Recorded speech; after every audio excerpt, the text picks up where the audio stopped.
Pour ce premier jour de l'été, nous avons droit à un chaud soleil. Ouais, non, en fait, il y a une pluie épouvantable, mais c'est pas grave parce que nous sommes ici pour tester un 4x4, un 4x4 pur et dur qui va nous servir pour faire du franchissement dans la boue, le nouveau Ford Bronco.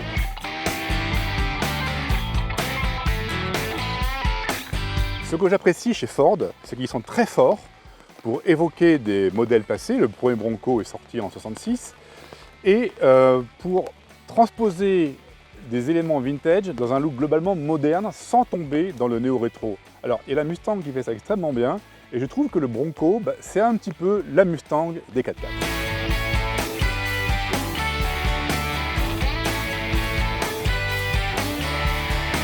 Le Bronco est un véhicule totalement américain. Aux États-Unis, il est disponible aussi en châssis court. En France, on ne l'aura qu'en châssis long et uniquement en version V6 à 335 chevaux. Donc c'est un engin puissant, haut de gamme, cher évidemment. Mais à ce prix, on a droit à un 4x4, je l'ai dit, pur et dur. Pourquoi? Parce qu'il se compose d'un châssis séparé, d'une carrosserie qui est boulonnée dessus. Donc ça encaisse vraiment des mises en appui et en torsion épouvantables. Il y a un essieu arrière rigide pour beaucoup plus de solidité. Ça, c'est un point important. Il existe en deux versions. Là, nous avons la haut de gamme Badlands qui est dotée de tout ce dont on peut rêver en matière d'équipement tout-terrain, c'est-à-dire 4 roues motrices, 2 roues motrices, gamme courte, barre anti-roulée débrayable, etc., etc. Il devrait passer partout.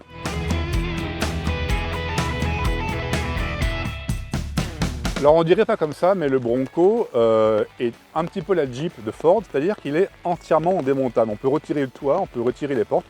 Bon, on va pas le faire aujourd'hui, parce que la météo ne s'y prête pas tout à fait, mais c'est bon à savoir.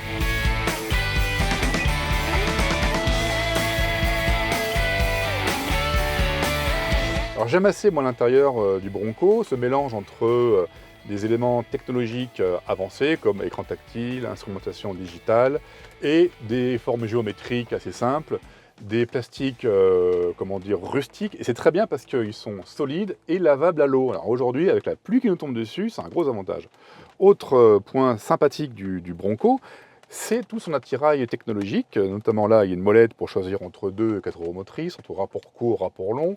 Là, sur cette version haut de gamme, on a la possibilité de, par exemple, désaccoupler, comme je l'ai dit, les barres anti-roulis, c'est ici. On est bien installé, les sièges sont électriques et revêtus apparemment de cuir.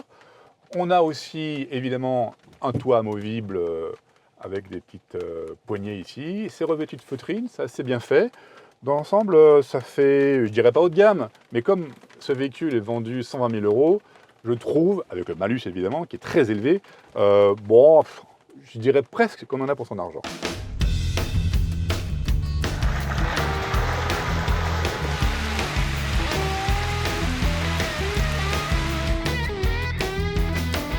Alors nous sommes dans le domaine de Forest Hill qui sert à l'entraînement en 4x4 pour, par exemple, des courses très difficiles. Et il faut reconnaître que le parcours en sous-bois, il pleut en plus, est très technique. J'ai l'air d'être à l'aise, de pas trop m'en faire, mais il faut dire que c'est largement dû à la voiture. Moi, je ne suis pas du tout un pro du 4x4. Mais le Bronco est équipé de tout ce qu'il faut donc pour franchir les pires obstacles, ce que nous faisons à l'heure actuelle. Ça grimpe important, hein, avec les 4 roues motrices, les rapports courts, les barres stables, les programmes, les barres stables, je veux dire déconnectables, les modes de conduite adaptés. C'est étonnant, hein. Tout à l'heure je suis descendu pour faire des photos et je ne m'attendais pas à ce qu'il y ait aussi peu de grippe, j'ai failli tomber. Alors que la voiture elle a l'air de passer sans jamais forcer, c'est vraiment étonnant, hein. La voiture fait tout elle-même et je suis assez bluffé par les qualités de cet engin, donc dans des conditions pour le moins difficiles.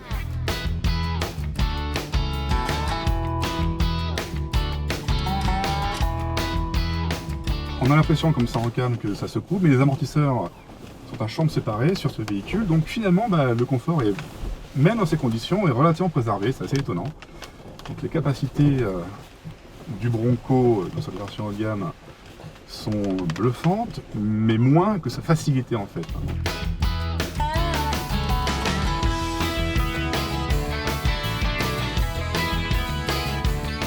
En résumé, cette version haut de gamme Badlands, tout équipée en matière de technologie tout-terrain, est franchement bluffante parce que ça passe partout, en toute facilité, donc ça convient au néophyte complet que je suis par exemple. C'est relativement confortable, il suffit de sélectionner les bons modes, la voiture fait le reste. Je dois dire que c'est assez étonnant, vraiment. C'est même un plaisir à la limite de conduire un 4x4 comme ça dans ces zones totalement inhospitalières.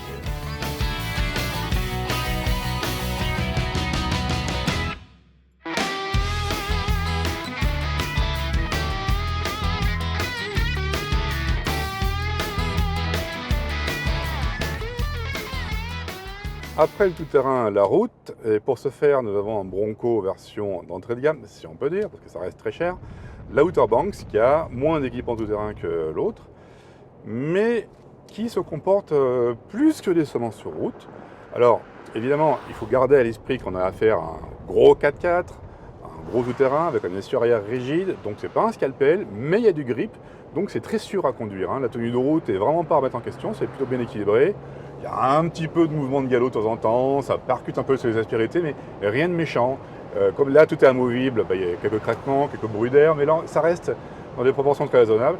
Et surtout, ça marche ce truc. Il y a des reprises, là le V6, il est assez étonnant. Alors le freinage réagit plutôt promptement. Bon, je pense que les distances d'arrêt sont quand même pas terribles parce que les pneus, c'est pas des pneus sportifs, donc ça n'a pas énormément de grip, l'engin est quand même très lourd. Mais ça fait le job, très honnêtement. La boîte, c'est celle de la Mustang, elle compte 10 rapports, ce qui est sympa. Heureusement, c'est automatique. Elle est parfois un peu lente, parfois un petit peu brutale, ce qui est curieux. Mais ça tient, franchement, ça fait le job très honnêtement. Le confort est pas mal, la direction, finalement, on n'est pas si déconnecté que ça de la route. On sent ce qui se passe. Là, c'est marrant, ça tient quand même, c'est fou quoi ce truc. Donc là je suis un petit peu excessif peut-être de mon... Ah, j'ai rattrapé le taxi, ouais. Donc ouais, c'est plutôt amusant à conduire. On est assis en hauteur, ça bouge un peu. Moi j'aime assez, franchement. Je m'amuse bien. C'est un moins bon routier qu'un bon 4x4, mais ça reste un bon routier. Donc c'est un engin parfaitement polyvalent et franchement, dans le genre, c'est bien quand même. Alors ce qui est pratique sur le Bronco, c'est qu'il y a des poignées extérieures pour se tenir quand on est fatigué, et franchement je le suis parce que j'ai eu une longue journée. Ce matin j'ai fait un parcours en 4x4 éprouvant, j'en peux plus. Non, je mens en fait. Ce matin le parcours en 4x4 était effectivement éprouvant, mais pour la voiture qui a tout fait elle-même, elle passe partout, elle est facile, elle est même confortable en tout terrain, c'est vraiment étonnant. Elle donne l'impression qu'on est soi-même un bon conducteur de 4x4, ce que je ne suis pas du tout, parce que je n'ai pas d'expérience là-dedans en particulier. Donc on l'a aussi testé sur route, et sur route il est très convaincant aussi, il est sûr à conduire, il est confortable, quand la route n'est pas trop bosselée quand même, pas trop de bruit, même si ça couine un petit peu, mais c'est normal parce qu'il y a un toit amovible complètement. Le siège est vraiment très agréable, le moteur a beaucoup de punch, beaucoup de ressources, la boîte le seconde bien, même si parfois il y a des réactions un peu bizarres, mais franchement c'est pas un défaut. Le défaut c'est la consommation qui est de l'ordre de 13-14 litres, ce qui n'est pas énorme vu la technologie employée, mais le problème c'est ça, c'est que Ford a fait le choix de n'apporter que la version V6, donc puissante et très émettrice de CO2, donc très taxée, et à 50 000 €, ça porte le prix final à plus de 120 000 €. Et c'est là le gros défaut de cet engin, c'est qu'il est très cher. Et ça va limiter sa carrière, à mon avis, en France, même si Ford prévoit d'en apporter 150 à 200, même ça me paraît un peu optimiste. Bon, si on fait le choix de ce véhicule, en connaissance de cause, je pense qu'on ne sera pas déçu.